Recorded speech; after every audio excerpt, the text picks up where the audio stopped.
Romania holds one of the planet's most valuable natural treasures. A vast wilderness of towering mountain peaks and pristine forests that provide a habitat for thousands of species of flora and fauna. As we've seen in previous episodes of Wild Carpathia, this priceless ecosystem is under threat from man, but still remains probably the most unspoilt region in Europe.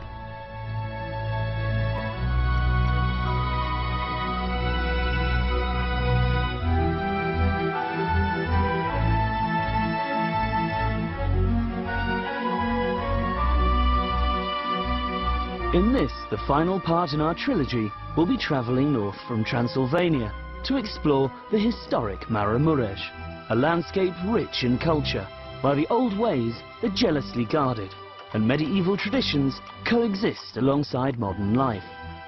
We'll experience more of the country's stunning national parks, take a steam ride through the mountains and pay a visit to Bukovina's inspirational painted monasteries, which serve as a canvas for some of the finest examples of religious art in the world.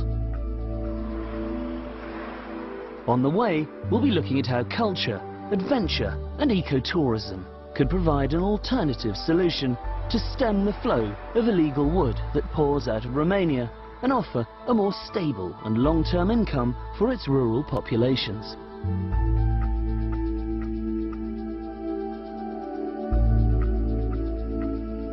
If you're going to explore the far north of Romania, it's a good idea to start your journey from Cluj, a buzzing town which owes its renaissance to the spirit of creativity. As we'll see, these remote landscapes have been inspiring music and art for millennia, and Cluj has become the hub for a new wave of painters and artisans whose bohemian studios here in the old paintbrush factory underplay the stir they're causing on the international art scene.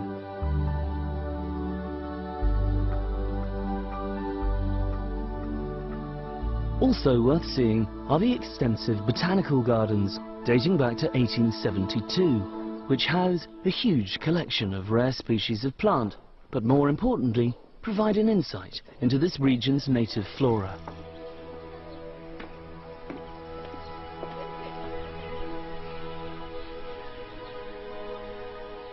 The Mare Mureș is a region famed for its cultural integrity.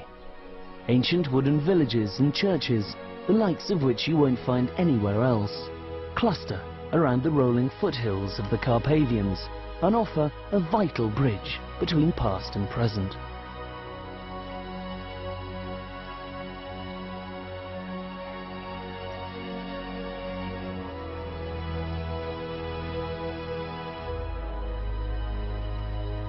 Skills and techniques for working with wood are preserved and nurtured and enable the continuation of a historic architecture and design unparalleled in other parts of the country.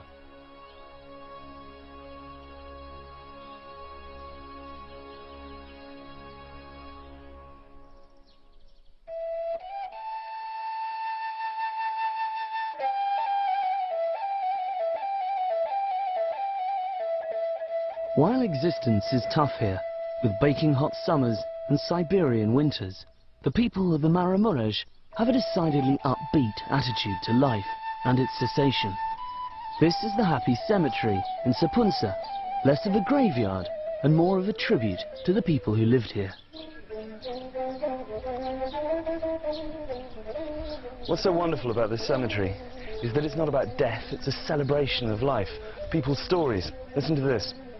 Under this heavy cross, my poor mother-in-law rests. 3 more days she would have lived. I would rest and she would read.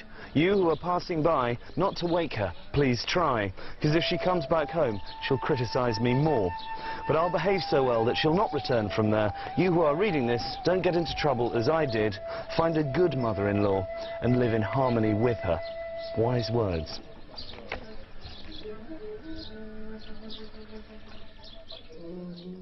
To truly experience the Mare Mureș, you need to immerse yourself in its traditions. Religious festivals play a pivotal role in the annual calendar, with celebrations taking part in different villages throughout the year.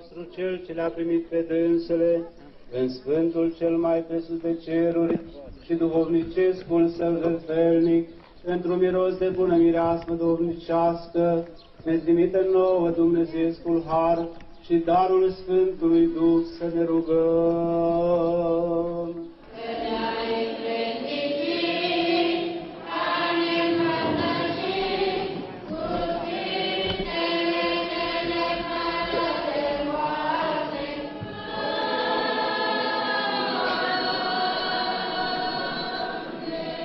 During the summer months, perhaps the most common reason for communities to come together, as with other parts of the world, is to attend a wedding.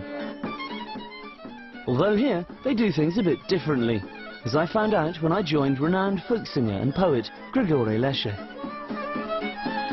Charlie, am ajuns în satul Gătar, la nuntă. Încă Mara Mureș să mai țin nunțile astea. Ia, femeile bătrâni spun la porți, copiii mici în brață, aici oamenii de bine rău sunt îmbrăcați, ceterași ceterași, cântă, mai rău, dar cântă. La mireasă să cântă, femeile așteaptă, părinții asta ce? Minte n-aș bine mirele după ea în casă, s-o iei de la părinți și-o duce la el acasă, adică mireasă de-am înainte, cărările ți-s oprite. Se pune întrebarea, Doamne, ori merită să mai investim în asta, în cultura tradițională? Eu zic că se merită. Până la urmă, oamenii înțeleg, ia, se adună, au străiți, uite, cojoace, toate, clopuri, horinca e horincă, de 100 de focuri. Să aibă tinerii noroc, să aibă tinerii noroc.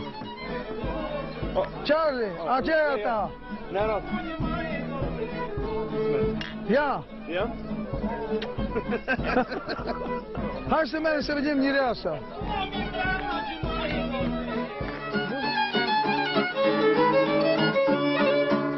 Hai, și iară, hai!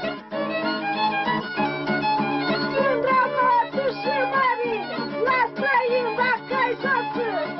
Eventually, the groom arrives with his family and the other men of the village to pick out his fiancée from the assembled womenfolk.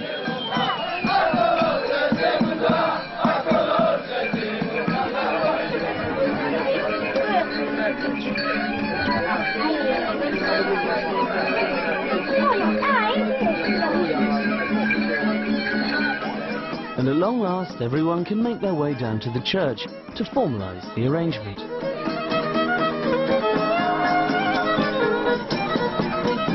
Music not only comprises a vital part of communal events like these, but it also documents and defines the place it originates from. It can evoke the spirit of the landscape it was born in, reflect the voice of its people, and help safeguard their history and identity for generations to come. Grigore explained more as we visited the village where he grew up. Aici veneam vara, veneam iarna, îmi făcea săniuță iarna, mă jucam până pomni ăștia, până copaci și hoream și mă încercam glasul. M-au auzit vecinii, până sat și opre pe mama și zicea, tu năstăsie tu, a tău e copilul. Am eu dar, ei, zice, da horește. Ei, că dragostile cele mari dai, da. Hai că stau în drău, stau în drău,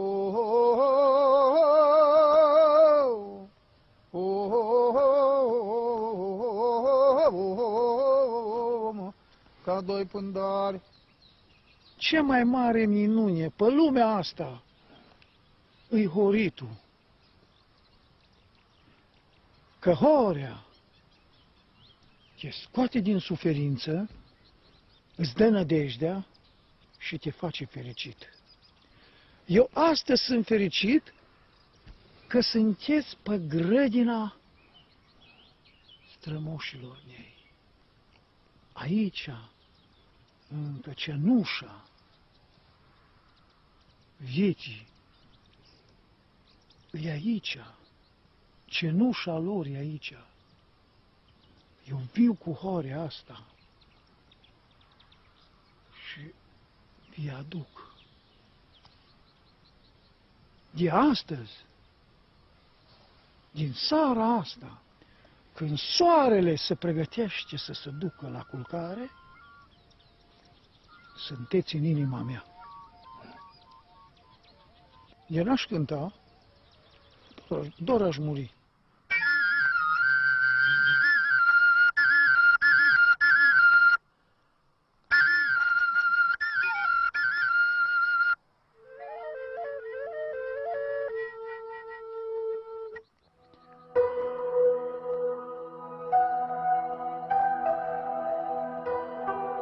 The floral meadows, orchards and lush pastures of the Maramureș provide an ideal environment for apiculture.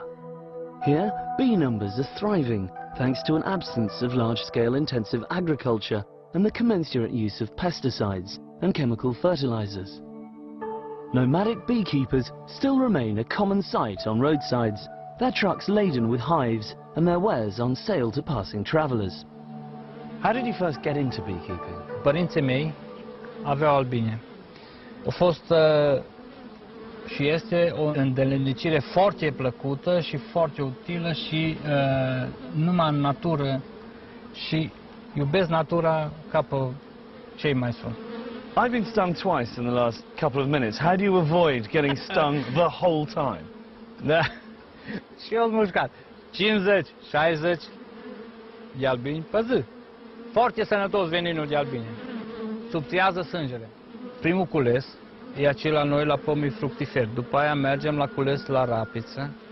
După aia mergem la cules la salcâm. După aia ne reîntoarcem acasă la polifloră. Și după aia mergem la floarea soarelui, pe care le pregătim pentru iernat.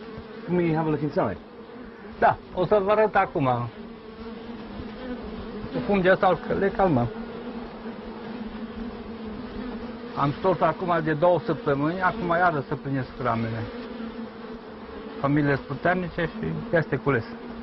Bun, să vedem, miere proaspătă, asta e băgată de azi. Acum o să gustați.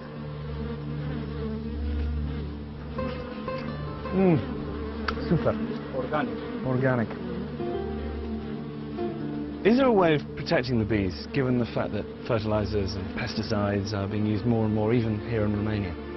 Deocamdată în România e foarte greu de a proteja albinele, pentru că parcelele de pământ sunt foarte mici și fiecare face cu pământul lui ceea ce vrea. Ar trebui făcute niște asociații puternice și acționat pentru oprirea folosirii pesticidelor. Să se folosească produse organice la tratamentele plantelor. Deci dacă se continuă așa, ne omoară albinele la noi, la stupă.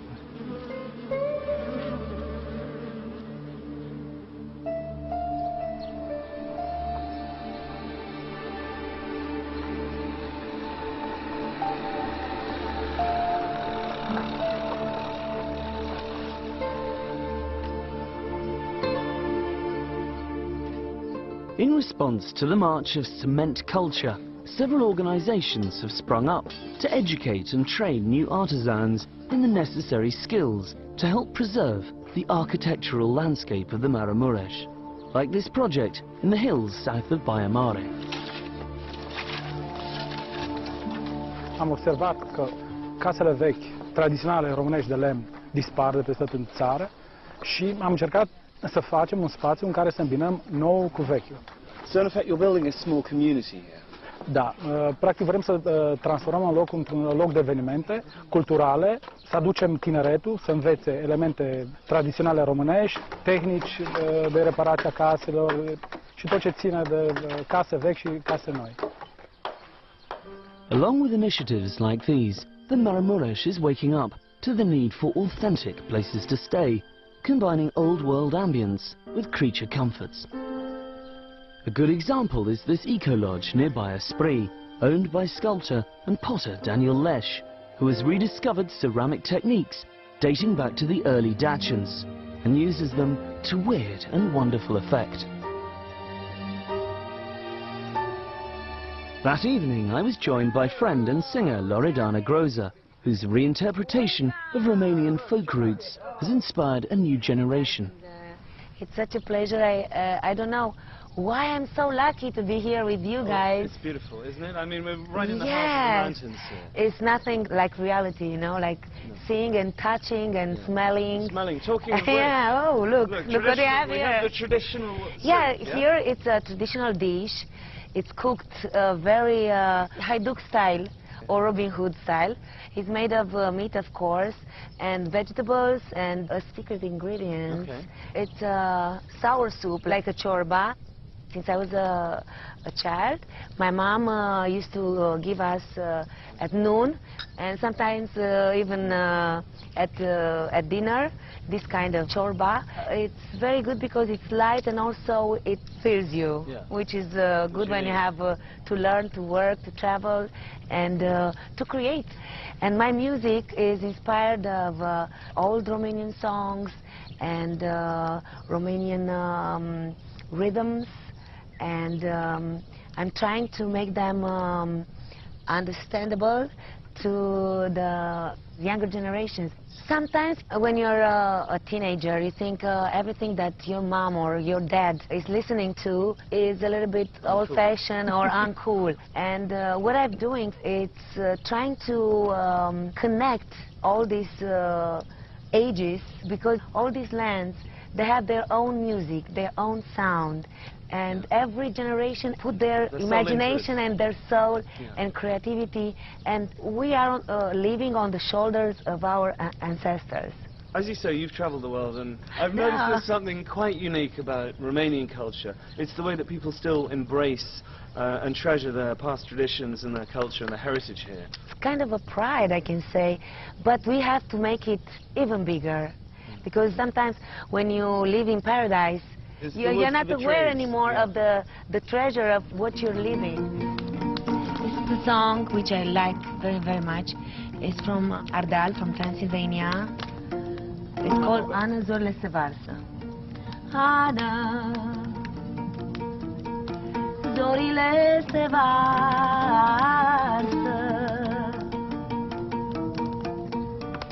de seară mă întorc acasă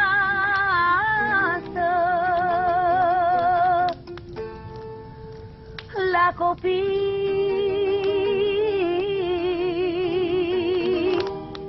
și la nevastă. Oh, Ana, zorile se varsă.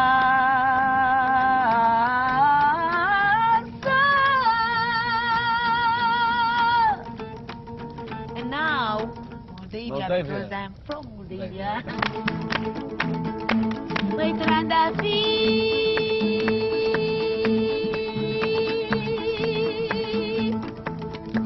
din la Moldova ți-aș iubi, dar nu știu vorba. Hey, hey, hey! Păi trandafiri din la Moldova ți-aș iubi, dar nu știu vorba. Lunca-i luncă, iarba-i verde, ce-am iubit nu se mai vede.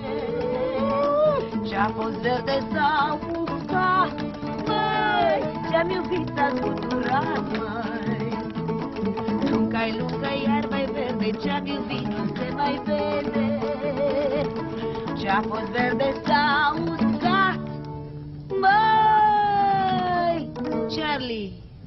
Ce-am iubit s-a scuturat, măi. For our final musical destination, the Maramureș, we deferred to famous local band Iza and Grigore for what soon became a typical Romanian knees-up, and one that lasted well into the next day.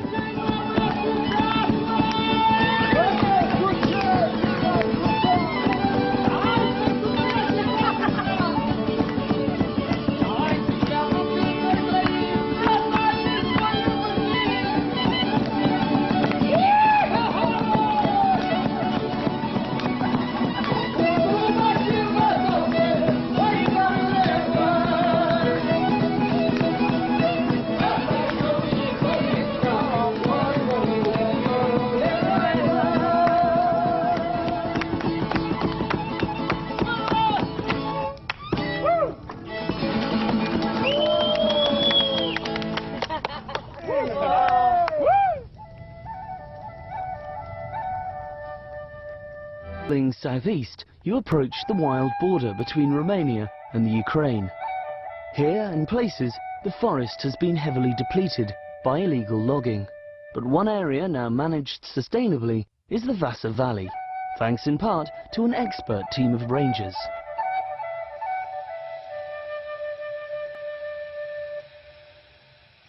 Admittedly, the job is made easier by an almost total absence of road access, which is why, if you want to head up into the mountains, you need to take the train.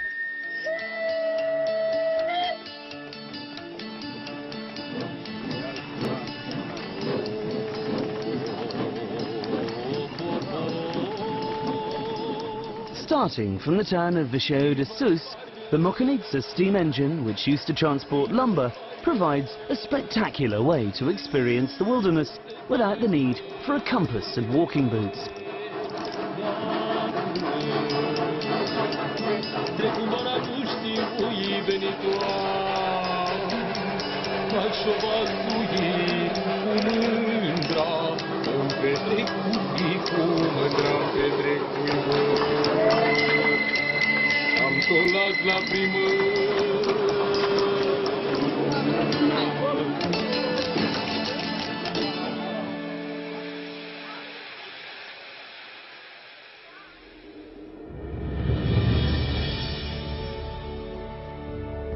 East of the Maramureș, you reach Bukovina, or northern Moldavia, which during the Middle Ages formed a religious buffer zone between Islam, courtesy of the Ottoman Empire, and Christianity. This is one reason why Bukovina, or land covered by beech forests, harbours such a profusion of monasteries and churches, many built by Stephen the Great to celebrate his victories on the battlefield and to strengthen religious ties. But it only goes part of the way to explaining why a number of these exhibit intricate murals on the outside as well as the interior walls.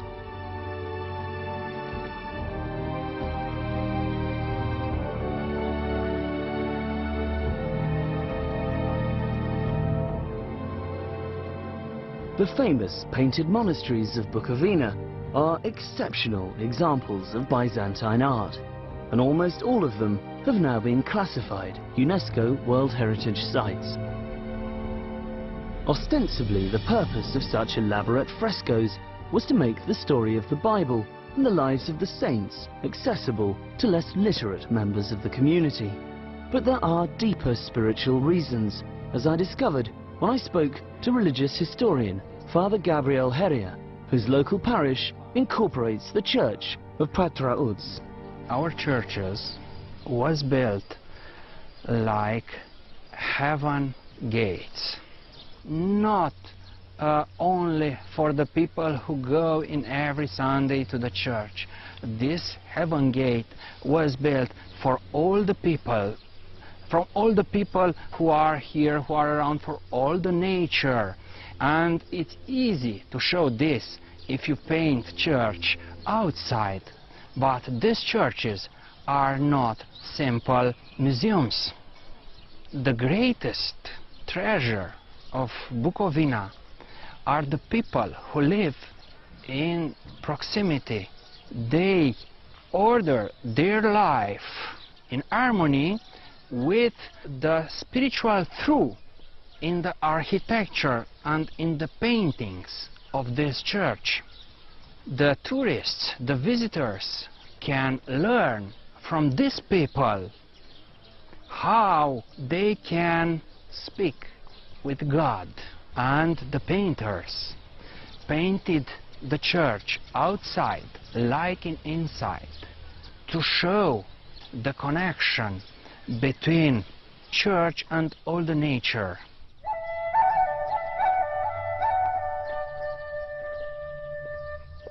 Preserving and restoring these incredible monuments was a full-time job, with a lot of the murals, both inside and out, having been damaged or destroyed by man or the march of time, as is apparent on churches like this one at Probota. Despite the protective roof that's so characteristic of all these painted churches, you can still see the effect of the elements.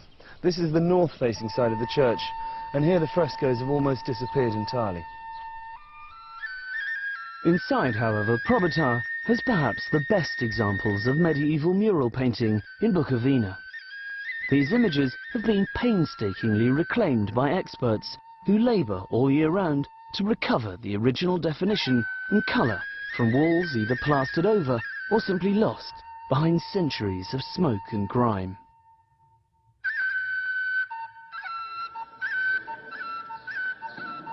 I visited the monastery of Sucevica, where work is still underway.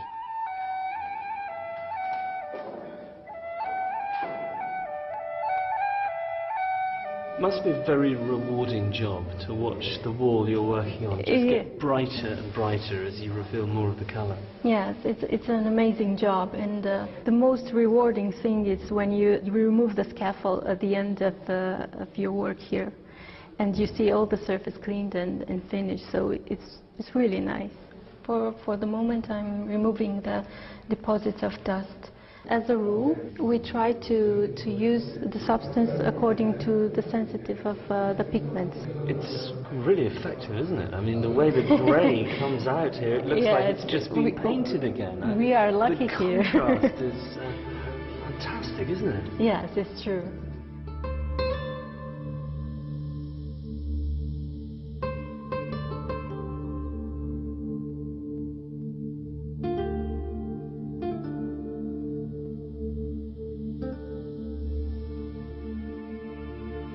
Today, the Moldavian landscape has been at least partially tamed, and some of its larger fauna lost. But one organisation is in the process of reintroducing the most emblematic, European bison, in a bid to re-establish the original balance of nature.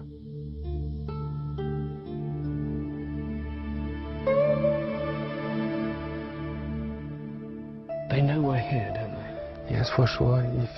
If you see some cows looking to us very carefully, but it's still no danger for them because their tail move in a normal way.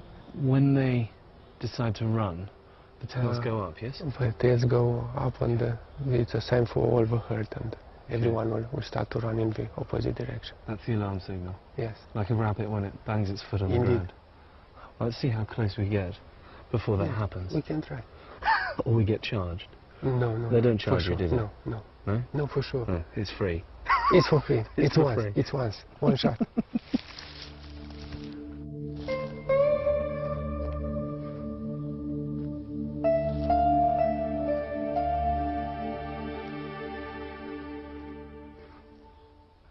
The rewilding process, I mean, will these be released into the true wild? For sure. In next spring, another 5 will get into the wild.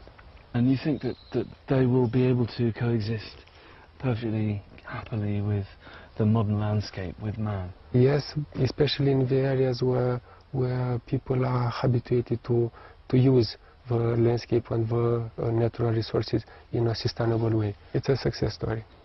What benefits do they bring to an ecosystem like this? They keep the balance between forest areas and open areas.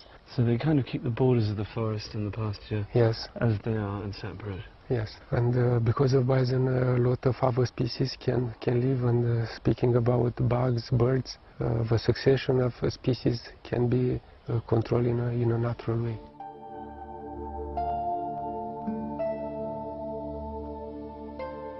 That can't be very good for the tree. The bison just take a small strip of bark and then let the tree and go to another tree. So no problem for the tree. It is incredible. I mean, he's eating that like spaghetti. Yes, they succeed to debark to 3 or 4 meters high. Very clever. Very clever. And they simply learn. How do the locals feel about what you're doing here? There was announced at the beginning of a reintroduction program, and it was a period of consultation, and all of them agreed. And nowadays they simply like this idea. It's become some kind of concept for the sustainable development of the area. And also it's something that not only contributes to the biodiversity, or should we say reinstates the biodiversity that was here before, but helps with local tourism brings people into the area. Yes, already tourists started to come to see the wild bison, to see the semi-free bison. Also we have the local handicraftsmen started to produce some articles related with bison. And of course it also represents a renaissance for the symbol of Moldavia. Yes, not only just the renaissance of a symbol, but what is related with. So we expect to have good behaviors, morals, people. And greater social solidarity, perhaps. We hope.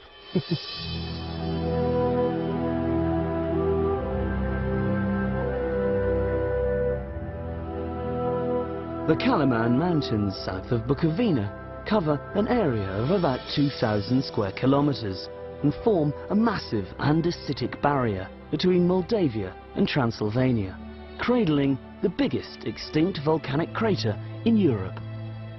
Past eruptions have helped shape an otherworldly vista and make it one of Romania's most breathtaking national parks. Its signature landmark is a series of igneous pillars known as the 12 Apostles, which preside over the surrounding valleys and afford truly memorable views.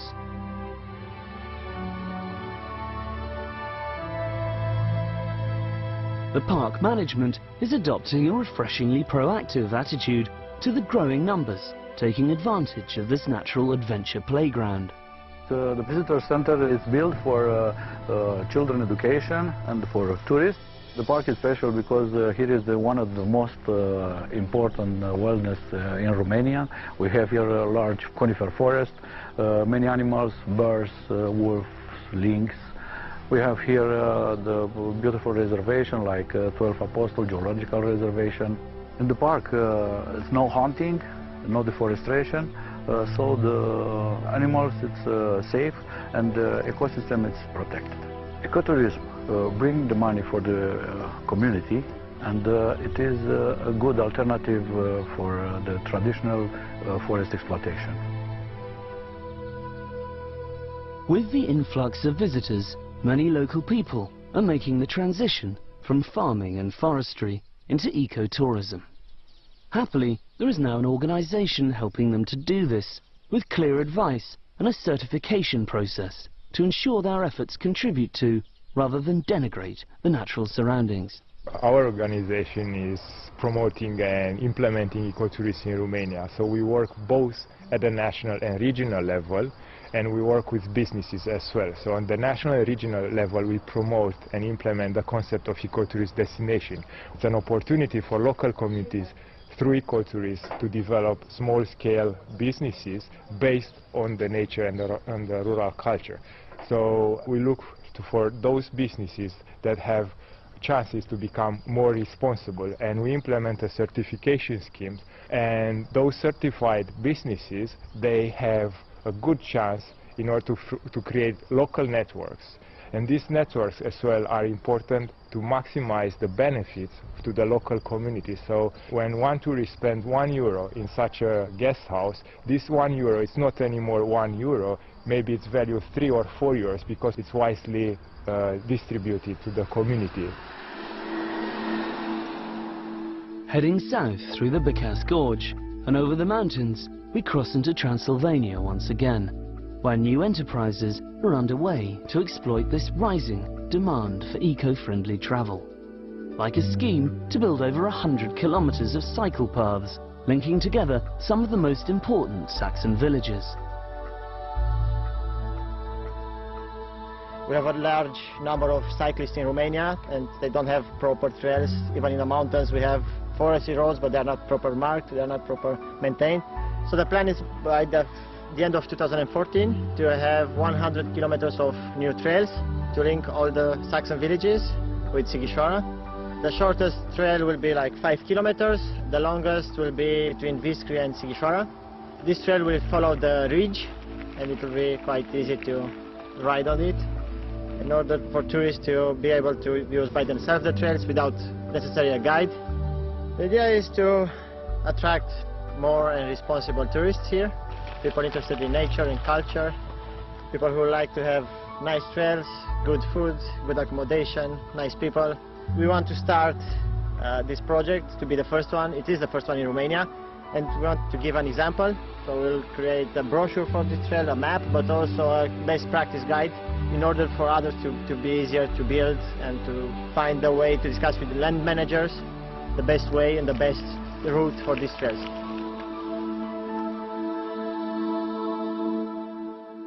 Romania is facing a crossroads.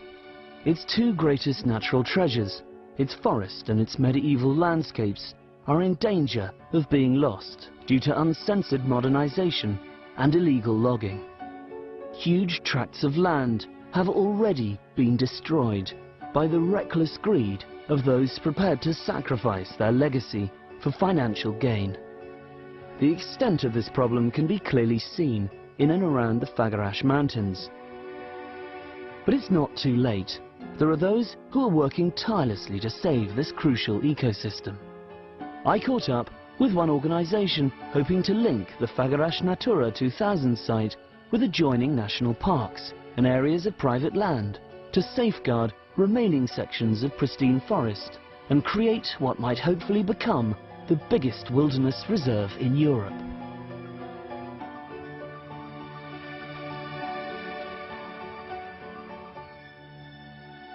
That is quite a specimen. Elm tree, yeah? Yes, it is the mountain elm. I saw a similar one in the Semenik National Park, in the old growth forest, and it was about 400 years old. So this one probably has the same age. So this elm was quite fortunate it didn't get cut down? It was lucky because now it's part of a protected area and it is part of the property that FCC bought for conservation. So he will live as long as he can. Nature dictates, basically. As he can, yeah. Tell me, obviously you're taking areas of land and conserving them. How does it all work? Well, 7 years ago, the group of conservationists and philanthropists got together and they came to the conclusion that in order to save those forests here, they have to try to buy the forests. We are trying and we are buying all the forests that are available to be bought in order to save them and to preserve them for perpetuity. And this is one of the important goals of the foundation. So the only way to really ensure that the forest is safe is to own the forest? Yes. We are trying to restore the forest with the original type of forest. And that should be an example to be followed at least in the Natura 2000 sites. Do you have difficulty convincing the local people that this is going to be of direct benefit to them? Yes, there are some difficulties because they are afraid that if there are restrictions they will not get the compensations.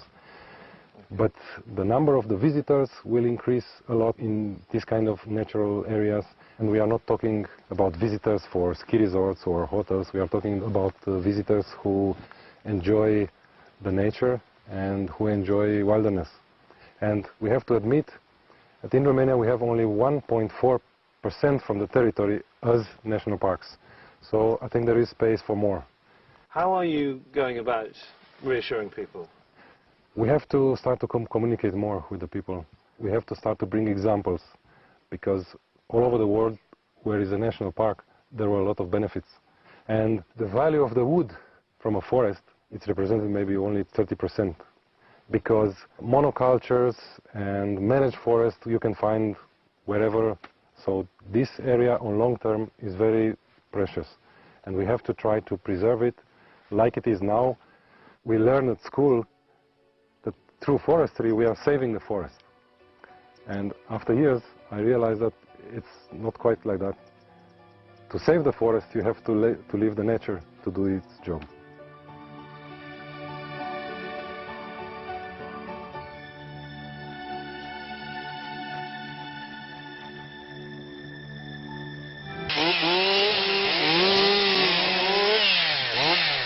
Great to see chainsaws being used constructively for once. This is part of an FCC initiative with the help of the EU to repair the damage caused by logging tracks that crisscross these mountainsides.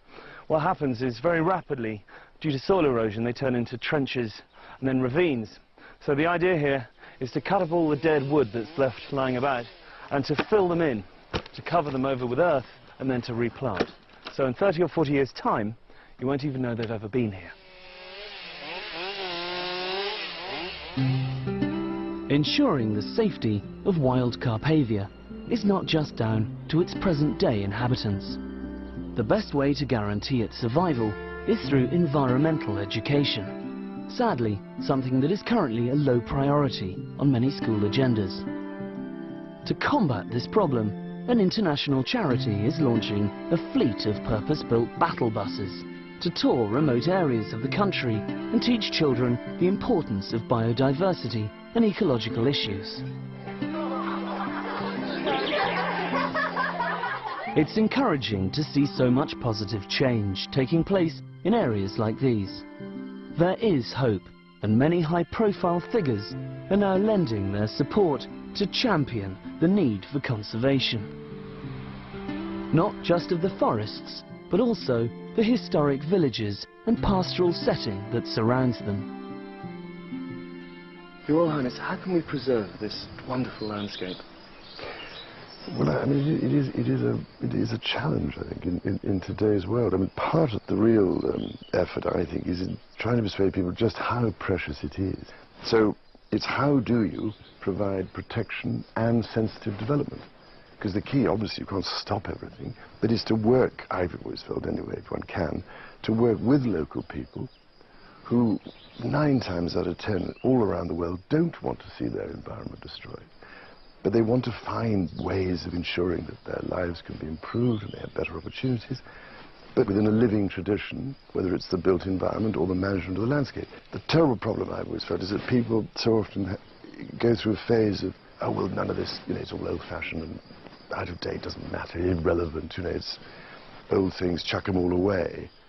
But later on, people suddenly realize the value of all this, by which time, if you're not careful, it's too late, because you know, you've knocked so many things down or allowed all sorts of insensitive development.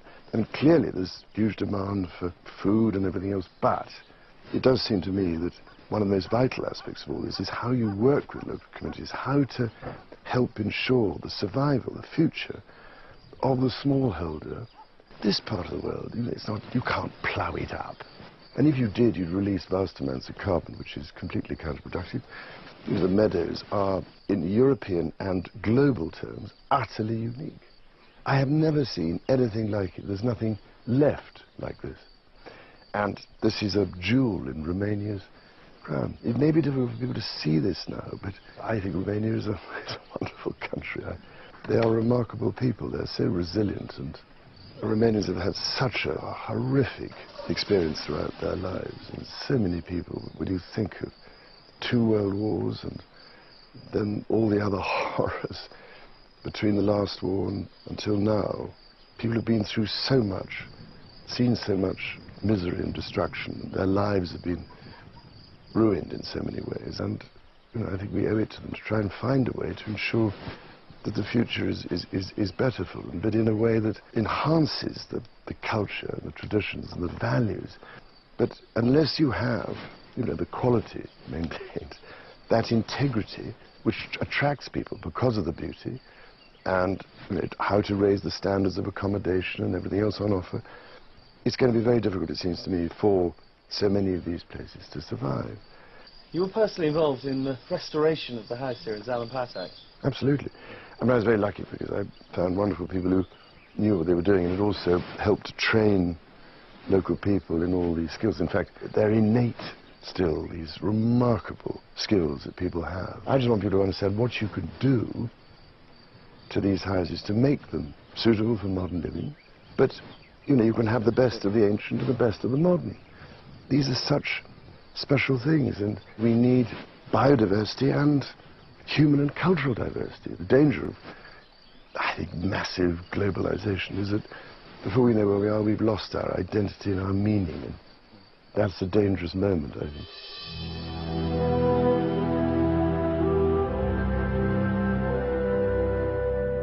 The rural communities and the forest are inextricably linked. As tourists pay to stay in villages like Zalampatak, so too will they explore the Carpathian hills and mountains, contributing to their continued safety and preservation.